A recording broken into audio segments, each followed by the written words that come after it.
Em frente, o Supremo Tribunal Federal começa a julgar hoje os recursos de Jair Bolsonaro e outros 7 condenados pela tentativa de golpe. No plenário virtual, os ministros da primeira turma vão decidir se aceitam ou não os embargos de declaração dos réus do chamado núcleo crucial. O instrumento, esse embargo de declaração, serve para apontar dúvidas, omissões, contradições, mas geralmente é uma tecnicidade que não tem o poder de reverter as decisões.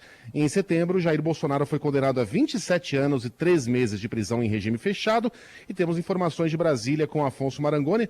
Afonso, o prazo começa hoje, mas termina só no final da semana que vem, é de se esperar que os recursos sejam apresentados no último minuto, né? Bom dia para você. Bom dia, Megali, bom dia, Sheila e Carla. Exatamente, como é plenário virtual, o julgamento não será só neste dia, mas terá, portanto, uma semana para os ministros depositarem esse voto. Daqui a pouco, então, começa a possibilidade já dos ministros fazerem as análises, né, destas alegações que foram apresentadas pelas defesas dos réus do Núcleo 1. Não só do ex-presidente Jair Bolsonaro, mas dos outros. Eu até lembro que o único que não fez nenhuma contestação foi o Mauro Cid, que fez delação premiada. Todos os outros apresentaram embargos de declaração. Você lembrou muito bem, essa contestação esclarece dúvidas, omissões, mas, em geral, não altera um julgamento, mas serve justamente para retardar aí o chamado trânsito em julgado, que é quando pode-se começar a cumprir uma pena.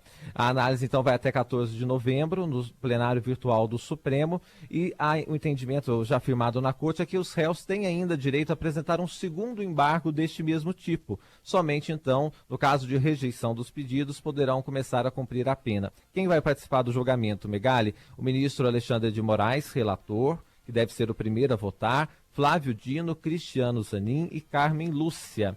Aí é importante dizer sobre o Luiz Fux. Em outubro, ele pediu transferência para a segunda turma após a aposentadoria do ministro Luiz Roberto Barroso.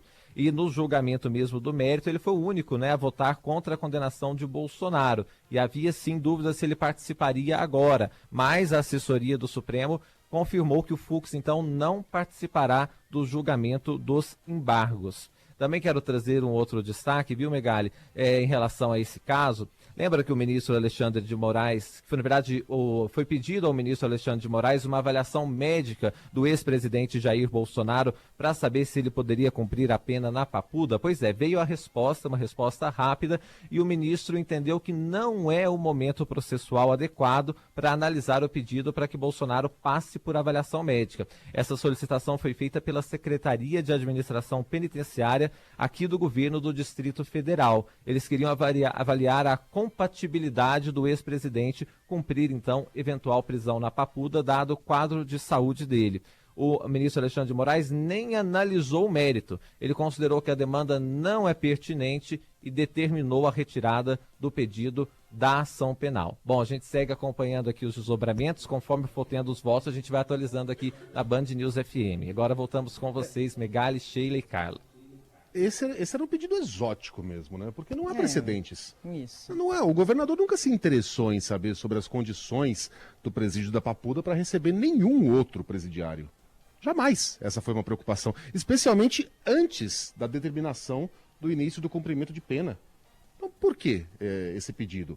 É uma responsabilidade do presídio se adaptar à chegada de eventuais condenados que precisem de um atendimento especial, né? Esse era um pedido bastante único, né? Para ser generoso aqui. Agora, ô Marangoni, não estando o Fux entre os que vão votar, eu tenho a impressão, acho que o ouvinte imagina por quê, que o processo pode ser muito mais rápido, né?